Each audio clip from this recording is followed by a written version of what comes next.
অসম মেঘালয় সীমান্তৱৰ্তী চবৰিবাৰীত সংঘটিত হয় ভয়ংকৰ অগ্নিকাণ্ড।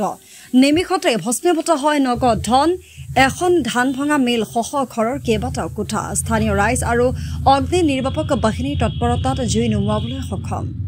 মঙলবাৰে পূজাত অসম মেঘালয় সীমান্তৱৰ্তী চবৰিবাৰীত সংঘটিত হয় এক ভয়ংকৰ অগ্নিকাণ্ড। অগ্নিকাণ্ডত নিমিষতেই ভস্মীভূত হয় এটা ধান ভঙা মিলৰ লগতে 6টাকৈ কোঠা।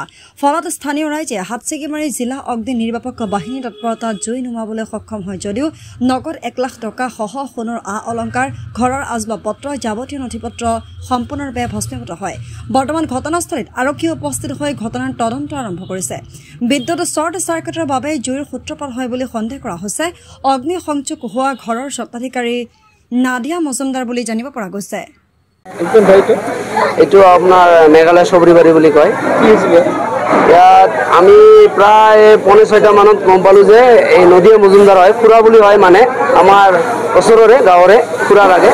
গম পালোঁ যে জুই লাগিছে বুলি। জুই গম পোৱাৰ লগে লগে আমি সকলোৱে দৌৰি আহিলোঁ। ওচৰে পাঁজৰে যিমান মানুহ আছে চব মাতি লৈ আহি চালোঁ যে বেয়াকৈ জুই লাগিছে।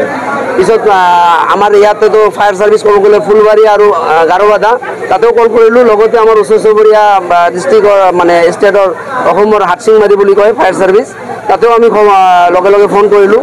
সিহঁতো অতি সোনকালে আহিছে, খুব ভাল ৰেছপঞ্চ দিছে হাটচিংমাৰী ফায়াৰ ছাৰ্ভিচে। আহি আমি ইহঁতে অহাৰ আগমুহূৰ্তত আমি যিমান পাৰিছোঁ চেষ্টা কৰিছোঁ পানী মানে জুইটো কমোৱাৰ কাৰণে। চবেই গাঁৱৰ সকলো মানুহ মিলি বহুত পানী চানী দি আছিল। লগালগ হাটচিংমাৰীৰ পৰা ফায়াৰ ছাৰ্ভিচ আহি সিহঁতে মানে পৰিস্থিতিটো নিয়ন্ত্ৰণ কৰিলে। কি পুলিচে এতিয়াতো ভিতৰত আমি যোৱা নাই, কিন্তু শুনামতে বহুত ক্ষতি হৈছে। তাৰমানে তেখেতৰ থকা ঘৰ সেইটো 6-7টামান ৰুম আছে, লগতে গডৰেজ কিবা কিবি মোবাইল চোবাইল বহুত ক্ষতি হৈছে, বহুত ক্ষতি হৈছে। জুই লগা কাৰণটো হ'ল আমি শুনামতে এইটো মানে শ্বৰ্ট চাৰ্কিট হৈছে, ষ্টেবিলাইজাৰৰ পৰা শ্বৰ্ট চাৰ্কিট হৈছে। এতিয়াতো নিয়ন্ত্ৰণ হৈছে গম পাইছোঁ, কিন্তু ভিতৰত কিমান ক্ষতি হ'ল কি হ'ল এতিয়া গম পোৱা নাই। কিন্তু যেনেকৈ জুই লাগিছিল গম পাইছোঁ আৰু দেখা যায় বহুত ক্ষতি হৈছে। মিল ৰাইচ মিল এখন আছিল, কিন্তু বন্ধ বহুত দিনৰ পৰা।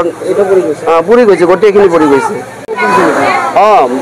আমি শুনিলোঁ ঘৰৰ অনাৰে ক'লে 1 লাখ টকাৰ নিচিনা কেছ আছিল, কিবা আৰু লাগতিয়াল বস্তু জুৱেলাৰ্ছ আছিল, কিবা কিবি অলপ জুৱেলাৰ্ছো আছিল, চব পুৰি গ'ল, শেষ হৈ গ'ল। যে চব পুৰা হৈ গৈছে। যে কাগজ পাতিও আছিল, বেয়া গ'ল চাগে, নথিপত্ৰও কিবা কিবি পুৰিলে চাগে।